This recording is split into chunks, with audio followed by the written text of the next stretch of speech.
नमो भगवते वासुदेवाय।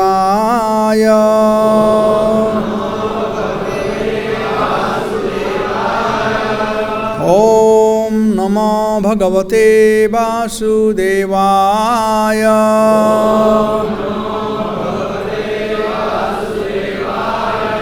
ओम नमो भगवते वासुदेवाय।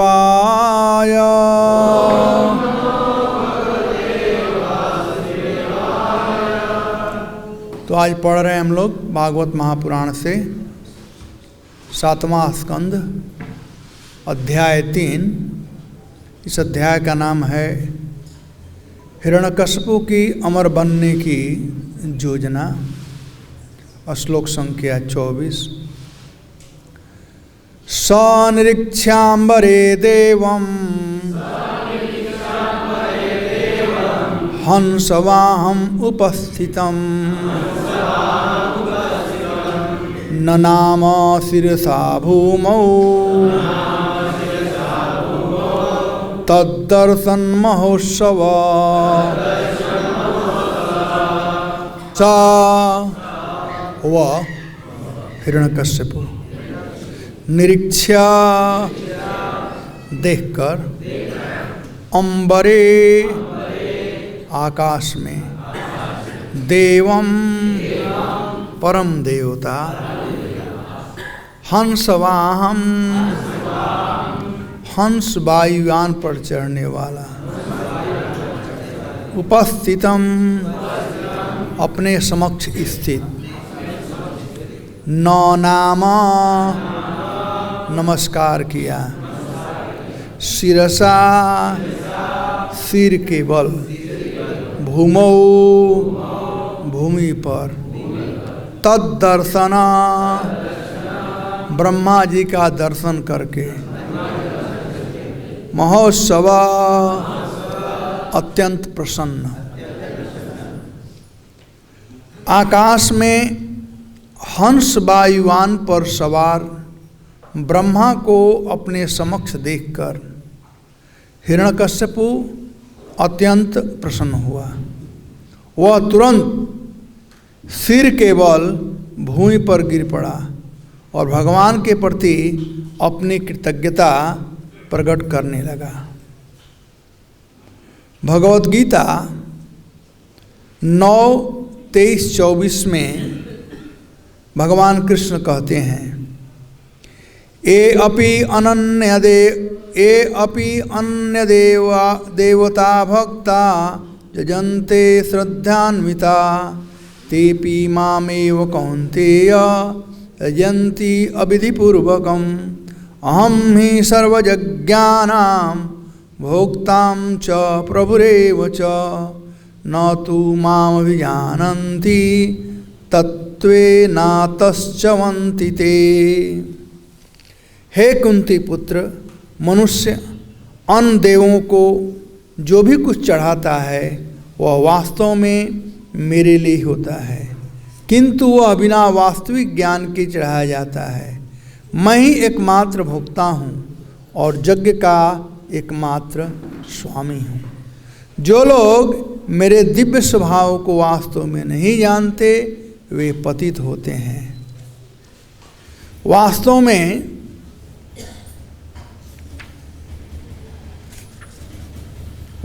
में कृष्ण कहते हैं जो लोग देवता की पूजा में लगे रहते हैं वे बहुत बुद्धिमान नहीं होते। यद्यपि अप्रत्यक्ष रूप से यह मेरी ही पूजा है। उदाहरणार्थ, जब कोई व्यक्ति वृक्ष के जड़ों में पानी न डालकर वृक्ष की टहनियों तथा पत्तों में जड़ डालता है तो पर्याप्त ज्ञान के अभाव में या अनुष्ठानों का पालन किए बिना ही ऐसा करता है। वृक्ष को जल देने की विधि है कि उसकी जड़ों में पानी डाले जाए। इसी प्रकार शरीर के विभिन्न अंगों की सेवा करने की विधि है पेट में भोजन डालना। एक तरह से सारे देवता परमेश्वर की सरकार के विभिन्न अफसर तथा निदेशक है। मनुष्य को सरकार द्वारा निर्मित कानून का पालन करना होता है, न कि अफसरों या निदेशकों द्वारा निर्मित कानूनों का। इसी प्रकार प्रत्येक व्यक्ति को केवल परमेश्वर की पूजा करनी होती है। इससे भगवान के विभिन्न अफसर तथा निदेशक स्वतः प्रसन्न हो लेंगे। सारे अफसर तथा निर्देशक तो सरकार के प्रतिनिधि हैं और इनमें से किसी को भी घूस देना अवैध है।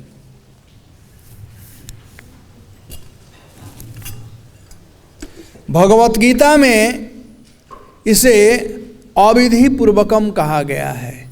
दूसरे शब्दों में कृष्ण देवताओं की अनावश्यक पूजा की अनुमति नहीं देते। भगवत गीता में स्पष्ट कहा गया है कि वैदिक साहित्य में अनेक प्रकार के यज्ञ संपन्न करने की संस्तुति की गई है, किंतु वास्तव में वे सब परमेश्वर को प्रसन्न करने के लिए है। यज्ञ का अर्थ है विष्णु। भगवत गीता के 3 अध्याय में स्पष्ट कहा गया है कि मनुष्य को चाहिए कि यज्ञ अथवा विष्णु को प्रसन्न करने के लिए ही कर्म करें। मानव सभ्यता का पूर्ण रूप जो वर्णाश्रम धर्म के नाम से जाना जाता है, विष्णु को प्रसन्न करने के ही निमित्त हैं। अतएव कृष्ण कहते हैं, मैं समस्त यज्ञों का भोक्ता हूँ क्योंकि मैं ईश्वर। किंतु अल्पज्ञ इस तथ्य को न जानते हुए क्षणिक लाभ के लिए देवताओं की पूजा करते हैं। अतएव वे इस भौतिक संसार में आ गिरते हैं और जीवन की इच्छित लक्ष्य को प्राप्त नहीं कर पाते। किंतु यदि किसी को कोई भौतिक इच्छा पूरी करनी है तो अच्छा हो कि वह इसके लिए परमेश्वर से प्रार्थना करें, यद्यपि यह शुद्ध भक्ति नहीं है और इस तरह उसे वांछित फल प्राप्त होगा। यद्यपि हिरण्यकशिपु ने ब्रह्मा जी को नमस्कार किया, किंतु वह विष्णु के प्रति अत्यधिक शत्रुता रखता था। यह असुर का लक्षण है। असुरगण देवताओं की पूजा भगवान से भिन्न होने के रूप में करते हैं और यह नहीं जानते कि सारे देवता भगवान के दास होने के कारण ही शक्तिशाली होते हैं। यदि भगवान देवताओं से शक्ति वापस ले लें तो देवतागण अपने उपासकों को वरदान न दे सके। एक भक्त था असुर में यही अंतर होता है कि भक्त यह जानता रहता है कि विष्णु पूर्ण पुरुषोत्तम भगवान हैं और सभी लोग उनसे शक्ति प्राप्त करते हैं।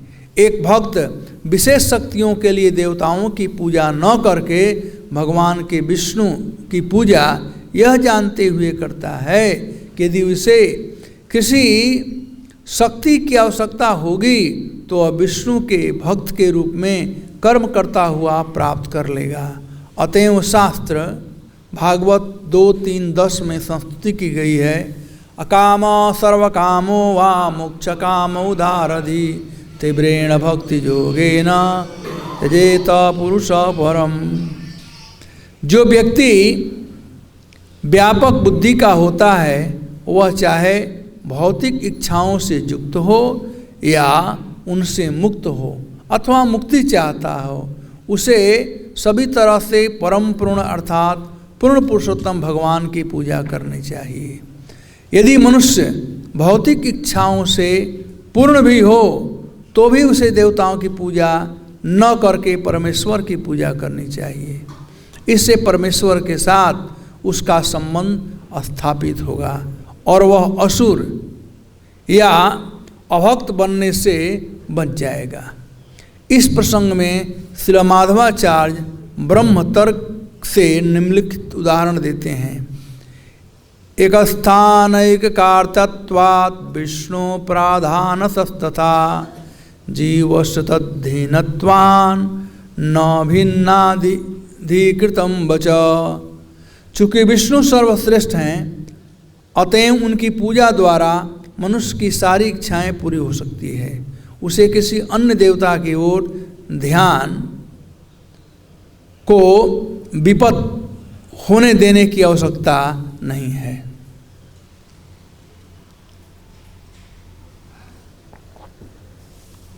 ओमज्ञानतिमिरान्धस्य ज्ञानाञ्जनशलाकया चक्षुर्मिलितं येन तस्मै श्रीगुरवे नमः। भूतैर्महद्भिः पुरो विभो निर्मायसेते यदमुषु पुरुषं भुक्ते गुणान् षोडशात्मकं शोलं कृशिष्टं भगवन् भचांसि मे। गुरवे गौरचन्द्राय राधिकायै तदालये कृष्णाय कृष्णभक्ताय तद्भक्ताय नमो नमः। वाञ्छाकल्पतरुभ्यश्च कृपा सिन्धुभयेव च पतितानां पावनेभ्यो वैष्णवेभ्यो नमो नमः। हे कृष्ण करुणा सिन्धो दीनबन्धो जगत्पते गोपेश गोपिका कान्त राधा कान्त नमस्तुते। तप्त कांचन गौरांगी राधे वृंदावनेश्वरी वृषभानुसुते देवी प्रणमामि हरिप्रिये। भावराधिका माधुरी आस्वादे सुखकाय जयति कृष्ण चैतन्य कलि प्रकटे ब्रजराज। जय श्री कृष्ण चैतन्य प्रभो नित्यानंद श्री अद्वैत गदाधर शिवासदि गौर भक्तवृंद। हरे कृष्णा कृष्णा कृष्णा हरे हरे हरे राम राम राम। जोड़ पड़ रहा है, थोड़ा साउंड दे दो। हरे कृष्णा। तो अब तक से हम लोगों ने सुना है कि किस प्रकार से हिरण्यकश्यपु अपने भाई हिरण्याक्ष के वधोपरांत अपनी माता, उनकी पत्नी और बच्चों को समझाए, विभिन्न प्रकार के उदाहरण प्रस्तुत कर करके यह प्रमाणित करता है कि असुर लोग भी शास्त्र जानते हैं। असुर लोग भी शास्त्र जानते हैं, भले जीवन में उसको फॉलो न करें, लेकिन शास्त्र जानते हैं और अच्छा बात कहते हैं।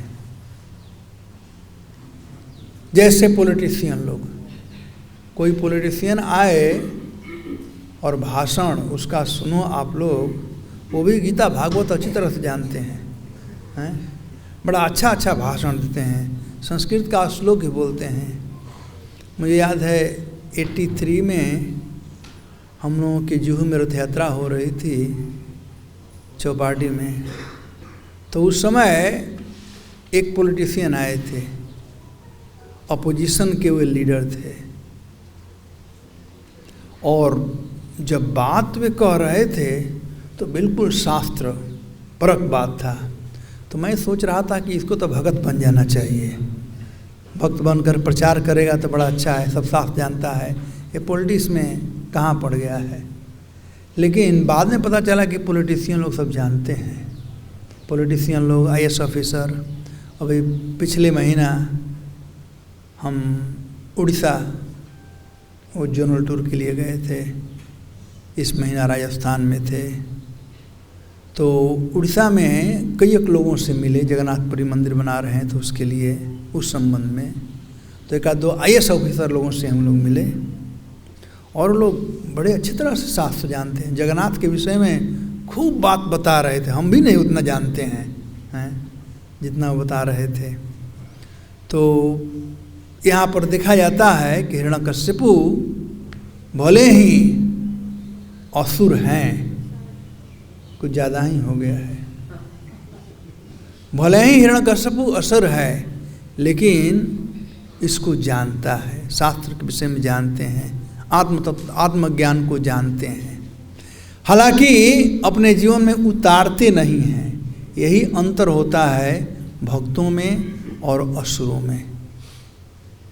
भक्त लोग जान करके अपने जीवन में उतारते हैं, जहाँ कि असुर लोग केवल जानते हैं, अपने लिए नहीं दूसरे के लिए कहना चाहते हैं। वैसे ही एक गाने वाले भी, देखो अनूप जलोटा का भजन बहुत लोग सुने होंगे।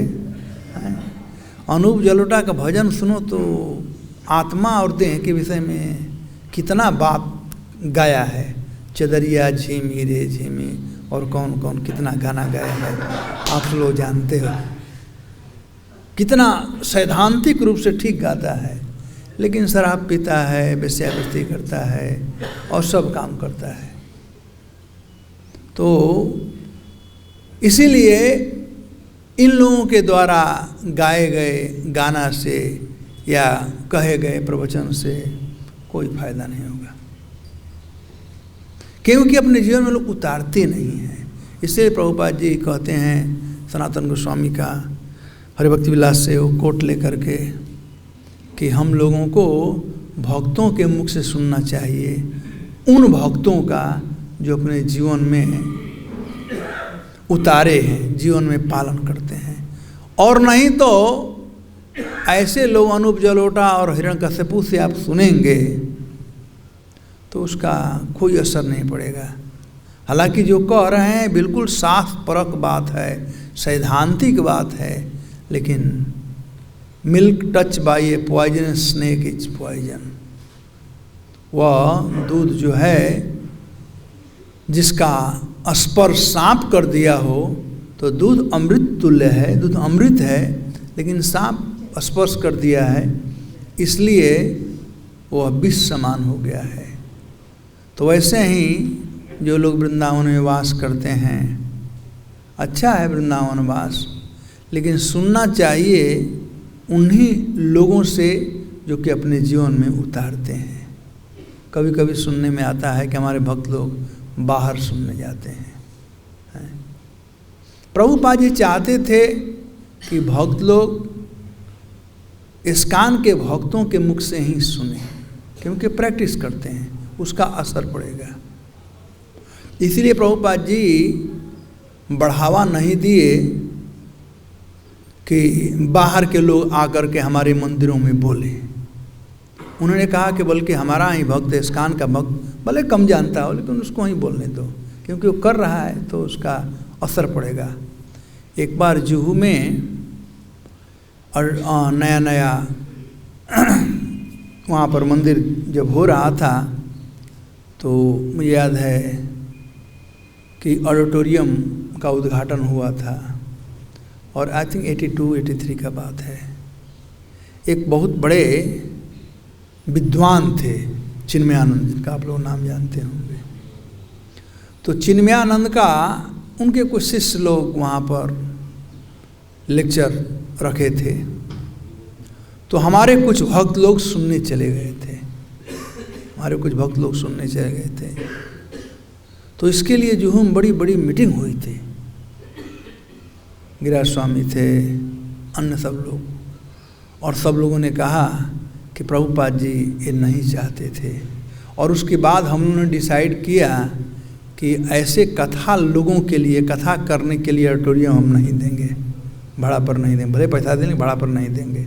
आई थिंक उस समय फ्री में हुआ था, कोई लाइफ मेंबर से आता था तो फ्री में दे दिया गया था, नहीं तो फिर भक्त लोग जाकर सुनेंगे तो पोल्यूटेड होंगे।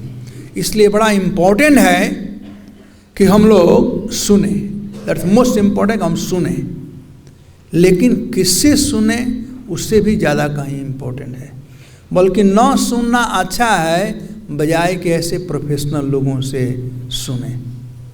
न सुनेंगे तो कम से कम जो है वो बचा तो रहेगा, लेकिन सुनेंगे तो जो है वो भी बर्बाद हो जाएगा। तो हिरण्यकश्यपु उन्हीं में से एक थे कि सुनाए बड़ा अच्छा अच्छा उपदेश। क्या सुंदर उपदेश दिए वो कबूतर कबूतरी का उदाहरण दे करके। हम लोगों का वही गति है, और उसके पहले सुजय राजा का उदाहरण दे करके। तो इस प्रकार से सुनाए, लेकिन उसका और उन पर असर नहीं था, और उसका परिणाम क्या हुआ कि वे गए तपस्या करने के लिए। अब तपस्या करने के लिए इसलिए नहीं गए कि वो अच्छा भक्ति करना चाहते थे, या जो कह दिए थे उन लोगों से तो वो शक्ति खत्म हो गई, तो सब भक्ति कर करके अपना शक्ति प्राप्त करने के लिए, बल्कि वे गए तपस्या करने के लिए, बल प्राप्त करने के लिए, जिससे कि उनके भाई हिरण्याक्ष को जो मारा है विष्णु, उसको हम खत्म कर सके। और तपस्या भी करने गए तो किसको प्रसन्न करने गए? ब्रह्मा जी को। ब्रह्मा जी को प्रसन्न करने के लिए गए, क्योंकि ऐसे लोगों की बुद्धि भी नहीं होती है, बुद्धि मारी जाती है। जो देवता का भजन करते हैं, भगवत गीता में भगवान कहते हैं कैसे है, क्षीणे नहीं भवन्ति अल्पमेधसाम अंतवत्तु फलम तेषाम तद्भवत अल्पमेधसाम। अल्पमेधसाम ये कम बुद्धि वाले हैं। कहीं ये हिरण्यकश्यपु विष्णु को प्रसन्न करने के लिए तपस्या किया होता और उनसे वरदान मांगता कि मैं आपको मारना चाहता हूँ, तो शायद कुछ और ही दृश्य होता है। लेकिन वो तपस्या भी करने गया तो किसको प्रसन्न करने के लिए? ब्रह्मा जी को। वो समझा, अल्प बुद्धि वाला था, तो समझा कि ब्रह्मा जी ही सर्वश्रेष्ठ हैं समस्त देवताओं में। सृष्टिकर्ता ब्रह्मा जी हैं, आदि हैं, आदि पुरुष हैं ब्रह्मा जी। उसके दिमाग में था कि ब्रह्मा जी आदि पुरुष हैं। तपस्या करने गए और किस प्रकार का तपस्या किए इसको हम लोग सुने हैं। ये ऑर्डिनरी तपस्या नहीं थी। हम लोगों के शरीर में मच्छर काट देता है या कुछ कांटे चुभ जाते हैं तो कितना दर्द होता है, मन विचलित हो जाता है। जब कर रहे हैं मच्छर काट दिया तो हाथ उधर चला जाता है, मच्छर काट रहा है, जब से मन हट जाता है। वहीं हिरण्यकश्यपु जब तपस्या कर रहा था, खाना पीना तो दूर रहा, हम लोग पीछे सुने कि किस प्रकार से उसका शरीर जो था वो दीमकों का घर बन चुका था। और दीमक काटते भी हैं, दीमक काटते हैं, ऐसा काटते हैं, आप लोग देखे होंगे पेड़ में जब दीमक लग जाते हैं तो हरे पेड़ को भी सुखा डालते हैं, ख़त्म कर देते हैं। तो हिरण्यकश्यपु के शरीर में दीमक लग गए थे, लेकिन हिरण्यकश्यपु टस से मस नहीं हुआ। अब हम कंपेरिजन कर सकते हैं कि हिरण्यकश्यपु जो असुर था उसकी एकाग्रता और हम लोग भक्त बनने का प्रयास कर रहे हैं, हमारी एकाग्रता। ऑफ कोर्स वह सतयुग था, यह कलयुग है, अंतर तो है ही। कलयुग में भजन करना इतना आसान नहीं है और नहीं तो आसान भी है। फिर भी हिरण्यकश्यपु की एकाग्रता देखिए। यदि हम परफेक्शन चाहते हैं अपने भजन में तो एकाग्रता बहुत जरूरी है। कुछ भी हमको डिस्टर्ब न करने पावे, यह भावना रहेगी और इस भावना से भजन करेंगे तो सफलता की प्राप्ति होगी। हिरण्यकश्यपु एकाग्र था, ऐसा बात नहीं था कि डिस्टर्बेंस नहीं आया, बहुत डिस्टर्बेंस आया। देवता लोग शांत थोड़े बैठे होंगे, वो लोग भी डिस्टर्ब करने का बहुत प्रयास किए होंगे, लेकिन जब नहीं कुछ हो पाया वे लोग, क्योंकि वो अडिग था हिरण्यकश्यपु, अपने लक्ष्य क्लियर था और लक्ष्य को प्राप्त करने के लिए। वैसे ही हम लोगों को भी लक्ष्य हमारी क्लियर होनी चाहिए और लक्ष्य होनी चाहिए कृष्ण प्रेम की प्राप्ति, चाहे यहाँ पर हो चाहे भगवत धाम जाने के लिए धा करके। प्रभुपाद जी बड़ा सरल भाषा में कहते हैं कि जो 4 नियम पालन करता है, 16 माला जप करता है, वो कृष्ण धाम को प्राप्त कर सकता है। बड़ा सरल भाषा में प्रभुपाद जी कहते हैं। लगता है इतना में हो जाएगा, हो सकता है यदि हम सही में नाम जप करें, हरे कृष्णा कृष्णा कृष्णा हरे हरे, हरे राम राम राम हरे। उस एकाग्र भाव से, एकांतिक भाव से, जैसे हिरण्यकश्यप कर रहा था। और क्या देखने को मिला?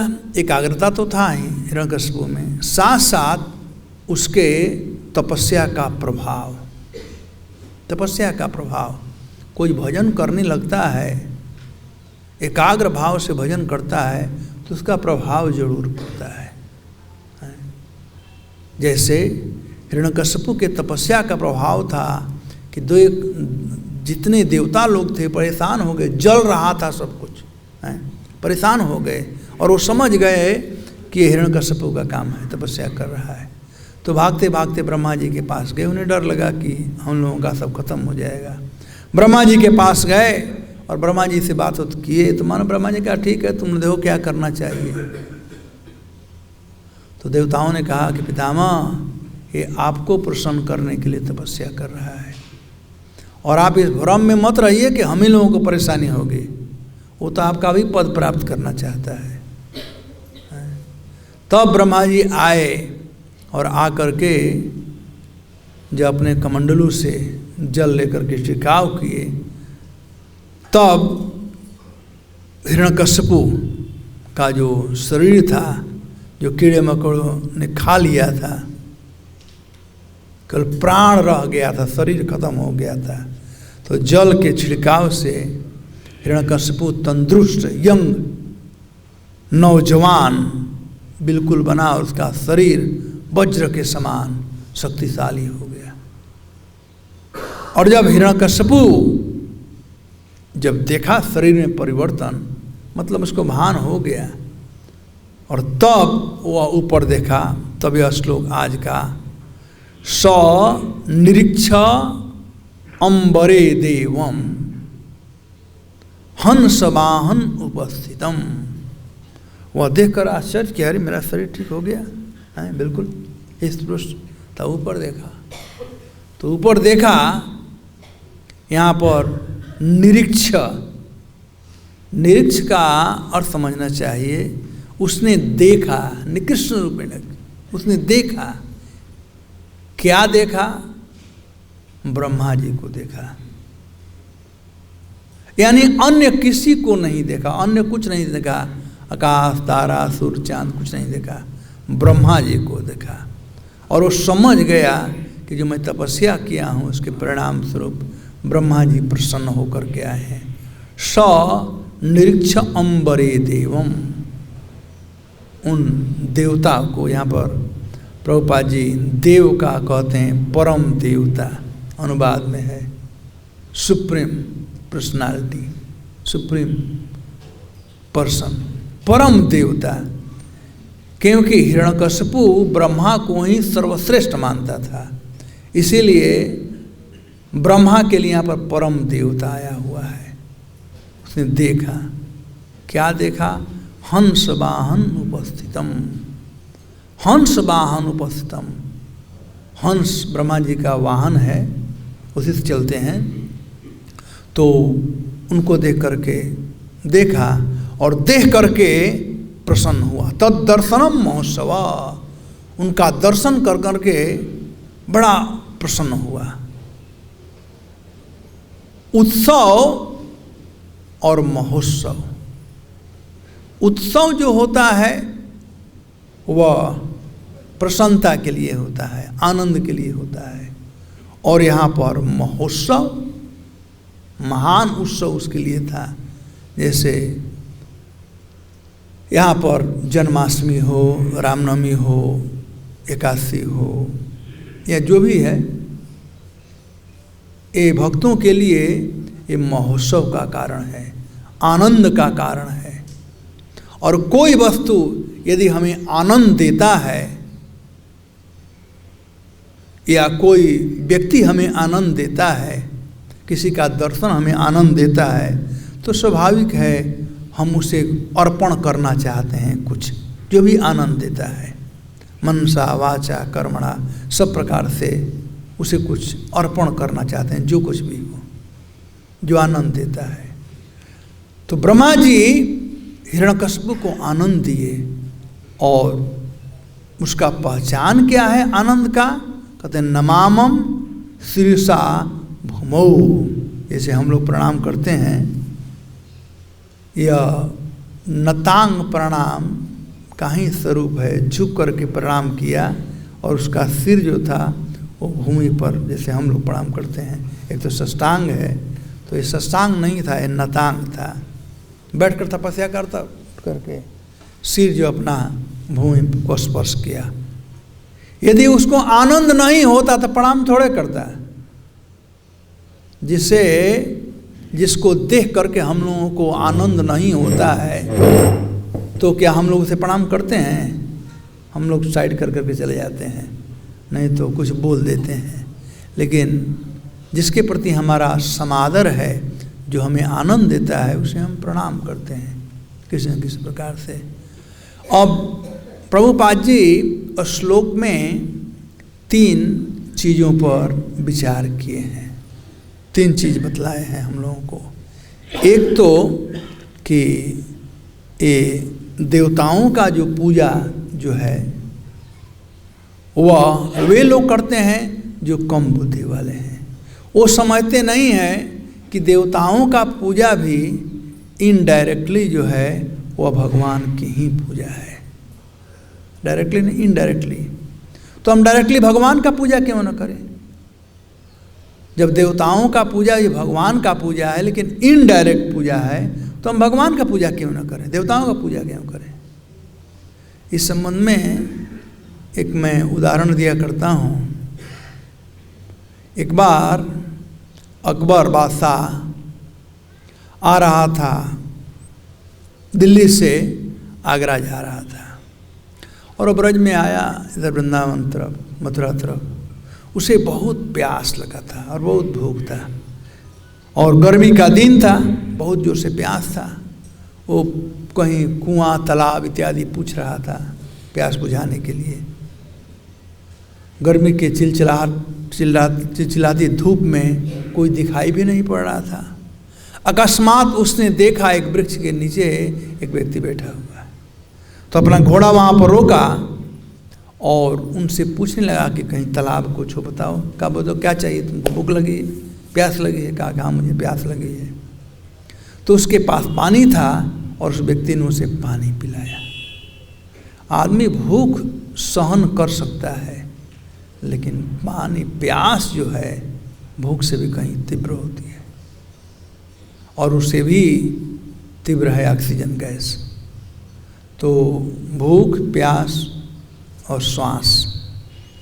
तो उसे प्यास लगी थी तो पानी पिलाया। बहुत प्रसन्न हुआ अकबर और अपना एड्रेस उसे दे दिया। कहा भाई तूने मेरा जीवन बचा दिया, यदि तुम्हें किसी प्रकार का कोई तकलीफ होगा तो हमारे पास तुम आ जाना। अब कुछ समय के बाद इसे उसके बेटी का विवाह करना था, धन की आवश्यकता थी, तो उसे याद आया कि अरे वो तो हमको बुलाया था। तो चला गया आगरा। जब अकबर के पास गया आगरा, तो उस दिन अकबर की सवारी निकली हुई थी। तो अकबर हाथी पर चढ़ करके आ रहे थे और आगे लोग जा रहे थे। तो दूर से ही चिल्लाना शुरू किया, अकबर अकबर अकबर, जोर से चिल्लाना शुरू कर दिया।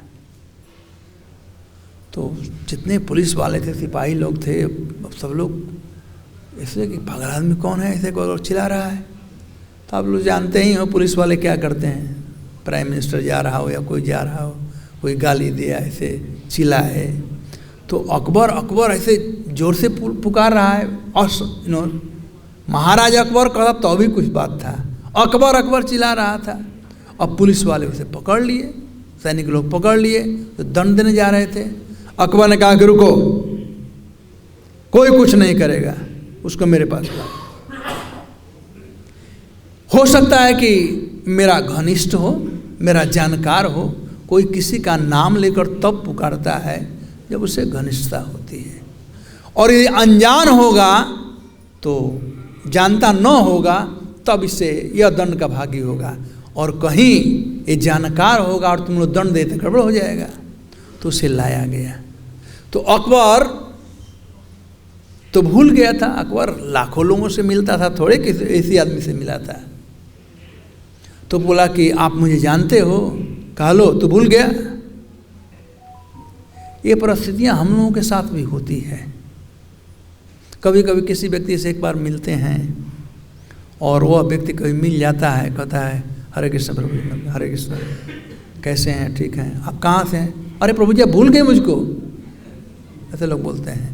अब इतने लोगों से मिलते रहते हैं, 2-4 बार मिलेंगे तो याद आ जाएगा। तो अब वह किसान बोला तुम मुझे भूल गया, तुम याद है तुम आ रहा था उधर वो दिल्ली से और तुम्हें बहुत प्यास लगी थी और मैंने तुम्हें पानी पिलाया था मथुरा, और तूने अपना ये लिख करके हमें दिया था कि अब कोई तकलीफ हो तो हमारे पास आ जाना। तो दिखा दिया अकबर का। तो अकबर को सब कुछ याद आ गया। तो अकबर को सम्मान के साथ में अपने महल लेकर आया। तो 1-2 दिन था, सोचा कि आज बोलूँगा। अब वो कहने वाला था किस लिए आया था, किस प्रयोजन से। अकबर ने कहा चिंता मत करो, या तो 5 दिन आराम करो, बाद में फिर बात करेंगे ना, अभी आराम करो थोड़ा। तो देखता था कि अकबर प्रत्येक दिन सुबह सुबह उठ करके स्नान इत्यादि कर करके नमाज पढ़ता था। तो ऐसे प्रणाम करता था, नमाज पढ़ता था। तो कई एक दिन हो गया, अभी सोचा कि अब जाना चाहिए, कितना दिन यहाँ रहूँगा। तो अकबर से वो पूछने आया कि मैं जा रहा हूँ। तो अकबर ने कहा आप किस लिए आए थे, आखिर क्या कारण था, किस लिए आए थे, क्या चाहिए था? तो कहा नहीं आप बताइए, मैं देखता हूँ कि आप प्रत्येक दिन सुबह उठ करके और आप ऐसे करते हो, ऐसे करते हो, क्या करते हो, कोई एक्सरसाइज वगैरह है, क्या करते हो बताओ हमको। तो अकबर ने कहा कि नहीं, मैं तो अल्लाह से मांगता हूँ, भगवान से मांगता हूँ, क्योंकि मैं तो उनका प्रतिनिधि हूँ। भगवान से मांगता हूँ, जो भगवान देते हैं वो सब लोगों में देता हूँ, सबको देता हूँ। तो ये सोचा अरे मैं कंगाल के पास कहाँ आ गया मांगने के लिए। ये स्वयं भीख मांगता है और बाद में देता है, तो मैं भी क्यों नहीं डायरेक्टली उसी से मांग लूँ, इसके पास क्यों मांगूंगा। ऐसा सोच कर कहा कि नहीं ठीक है, आपसे मिलने आ गया था, चलते बना। तो इस कथानक का उपदेश यह है कि हम उनके पास क्यों मांगने जाएं, क्यों ना हम डायरेक्टली चले जाएं उनके पास जो उनको भी देते हैं। प्रभुपाद उदाहरण दिए हैं, कई एक उदाहरण दिए हैं। जैसे इसमें एक उदाहरण दिया गया है पेड़ का और पेट का, कि पेड़ के जड़ में यदि हम पानी डालें तो पत्ता पत्ता टहनियाँ सब कुछ हरी भरी हो जाएगी। हालांकि पेड़ के टहनी और पत्ते पर ही पानी डालें तो पेड़ को मिलेगा, लेकिन अविधि पूर्वकम होगा। विधि पूर्वकम जो है उसके जड़ में पानी डाला जाए। दूसरा उदाहरण प्रभुपाद जी दे रहे हैं ये पेट का, कि भोजन जो होता है हम पेट में डालते हैं तब अंग प्रत्यंग स्फुरित हो जाते हैं। पता नहीं आप लोग पढ़े थे कि नहीं, हम लोग पढ़े थे पहले बहुत बचपन में। एक बार समस्त इंद्रियों का मीटिंग हुआ था, आप लोग गया था किसी को, और सब इंद्रियां स्ट्राइक पर चली गई थी कि पेट कोई काम धंधा नहीं करता है, हम इसमें डालते रहते हैं।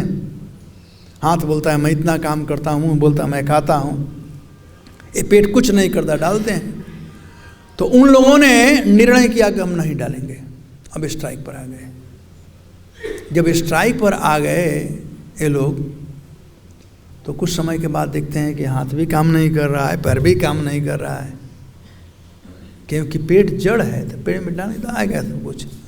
तो एक तो उदाहरण यहाँ पर ये दिए हैं, प्रभुपाद जी बताए हैं कि कैसे देवताओं का भजन पूजन करना जो है वह श्रेष्ठ नहीं है, भगवान का ही है लेकिन अविधि पूर्वकम है। हमारे पास वो अवसर है कि हम डायरेक्ट भगवान का सेवा कर सकते हैं, तो देवताओं के पास जाने की कोई ज़रूरत नहीं है। और दूसरे पैराग्राफ में प्रभुपाद जी बताते हैं कि पहले कहते हैं कि भगवान का भजन करना सर्वश्रेष्ठ है, देवताओं का नहीं। दूसरे पैराग्राफ में बताते हैं कि भगवान का भजन कैसे करना चाहिए, यह सब जानते हुए कि भगवान सब कुछ के आदि हैं, सब कुछ उनसे ही निकला हुआ है। वे समस्त यज्ञों के भोक्ता हैं।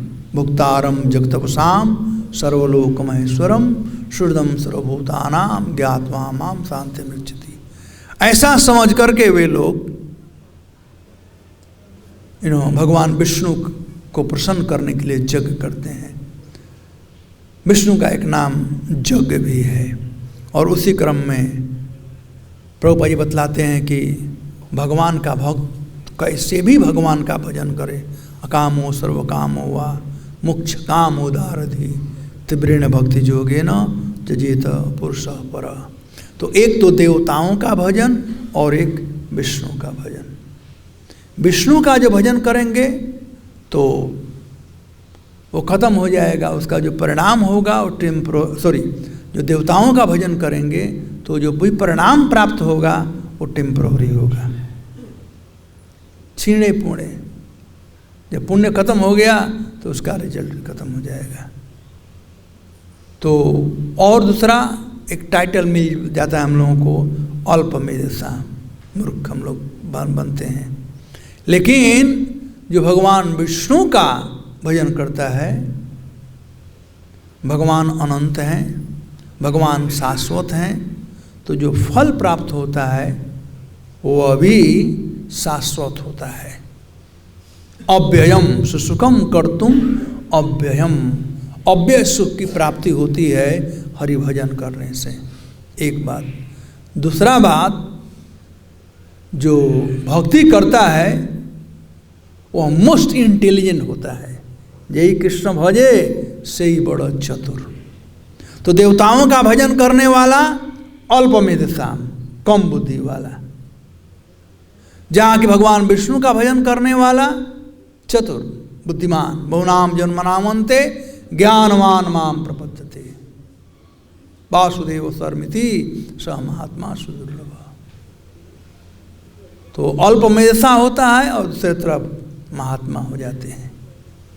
तो सब परिस्थितियों में हमें भगवान विष्णु का भजन करना चाहिए। और यदि हम भगवान विष्णु का भजन करेंगे तो हम लोग हमेशा प्रसन्न रहेंगे, यानी भगवान विष्णु के नज़दीक रहेंगे। और जो भगवान विष्णु के नज़दीक है, भगवान उसके जोग क्षेम का वहन करते हैं, वो हमेशा प्रसन्न रहता है।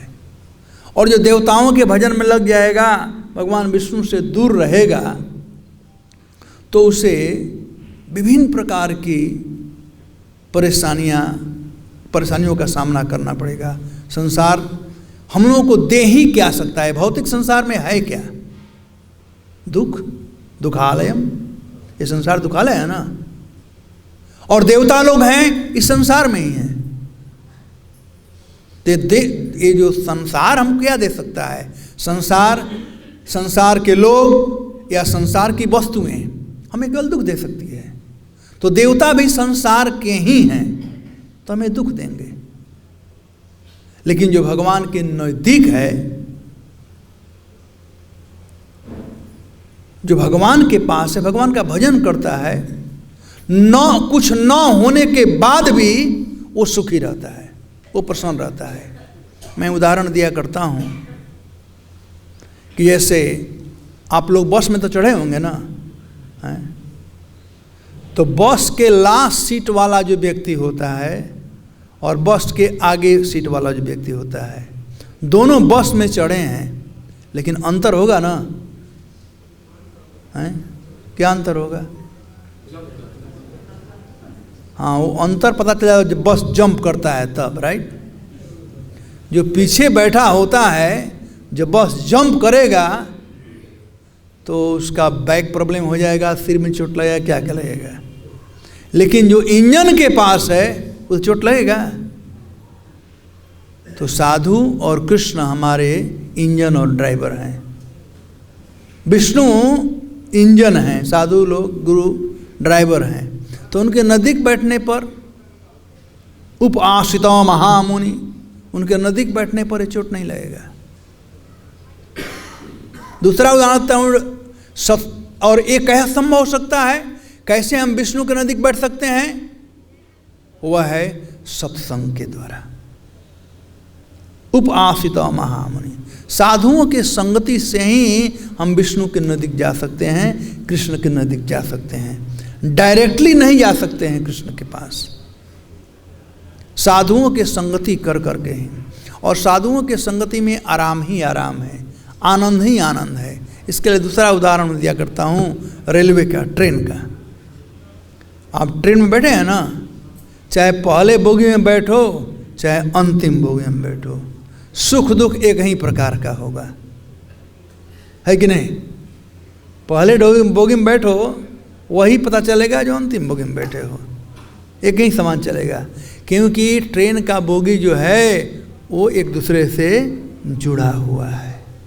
तो वैसे ही हम एक दूसरे से जुड़े रहेंगे, सत्संग करते रहेंगे, तो कहीं पर भी रहें, चाहे वृंदावन रहें, चाहे बॉम्बे रहें, चाहे कहीं भी रहें, आनंद से गाड़ी चलती रहेगी।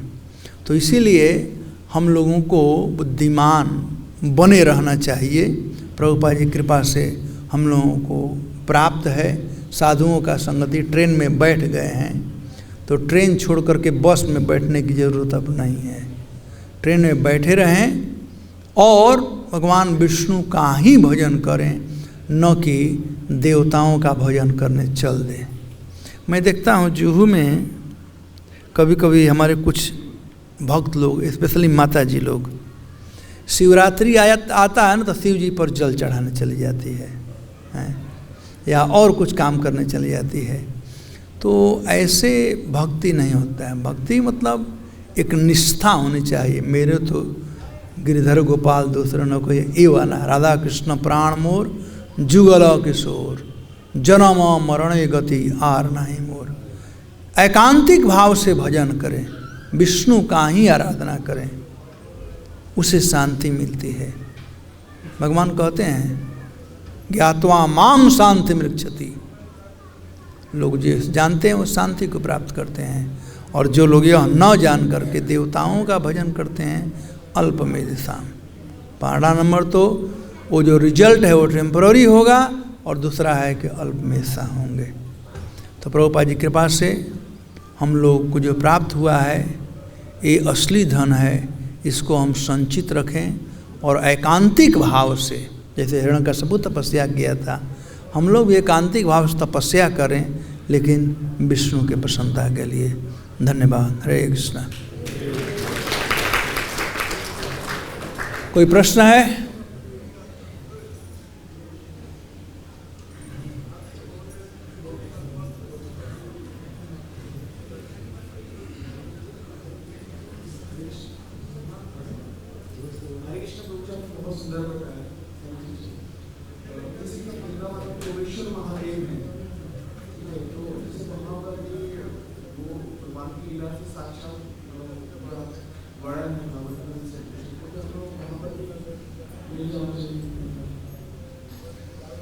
वेल, पहला नंबर मैं ये नहीं कह रहा हूँ कि भगवान शिव का सम्मान न करें, पूजा का हम बात करें।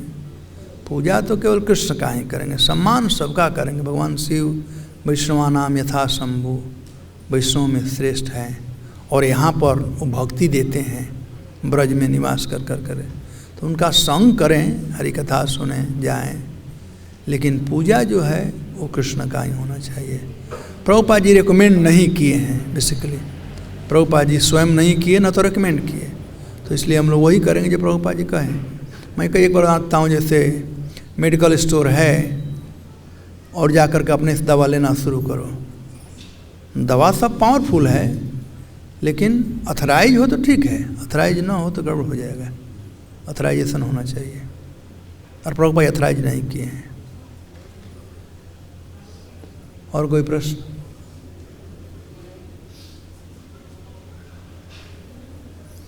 राइट, आई थिंक प्रसाद भी होता है ना, खाली करना पड़ेगा हॉल को 9 बजे तक। धन्यवाद। ग्रंथराज श्रीमद् भागवतम की जय। श्री प्रभुपाद।